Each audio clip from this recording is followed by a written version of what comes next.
8 అన్నదమ్ములు ఉండేవారు. వారికి ఒకే ఒక చెల్లి. ఆమె అంటే అన్నలకు పంచప్రాణాలు. కానీ వదినలకు మాత్రం అసూయ.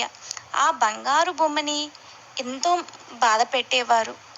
అలా ఒకనాడు వాళ్ళ అన్నలు అందరూ బయటకి వెళ్ళినప్పుడు, అప్పుడు తన వదినలు అందరూ కలిసి తన ఆడపడుచును సూటిపోటి మాటలతోటి చాలా వేధించేవారు.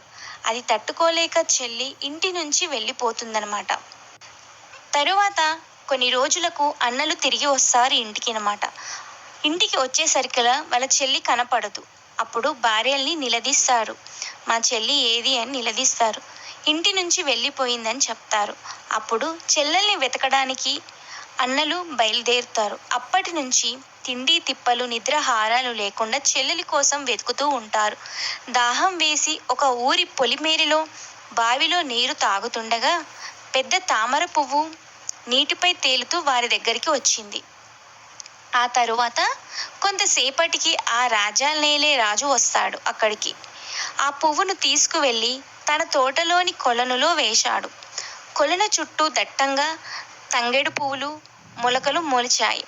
కొంతకాలానికి విష్ణుమూర్తి దిగొచ్చి తామరను మనిషిగా చేశాడు.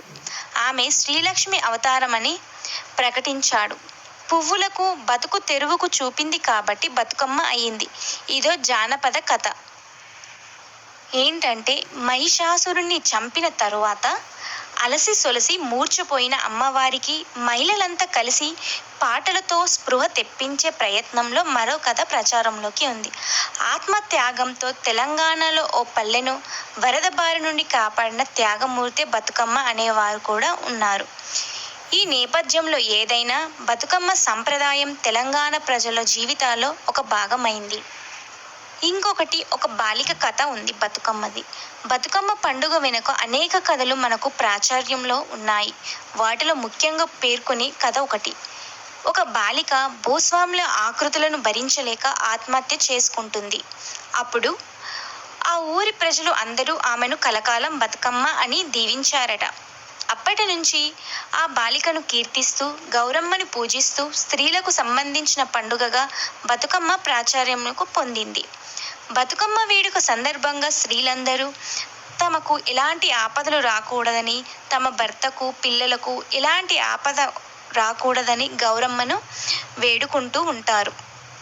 ఇది ఒక కథ. మరో వృత్తాంతం విందాం. అలాగే బతుకమ్మ పండుగకు సంబంధించిన మరో వృత్తాంత కథ.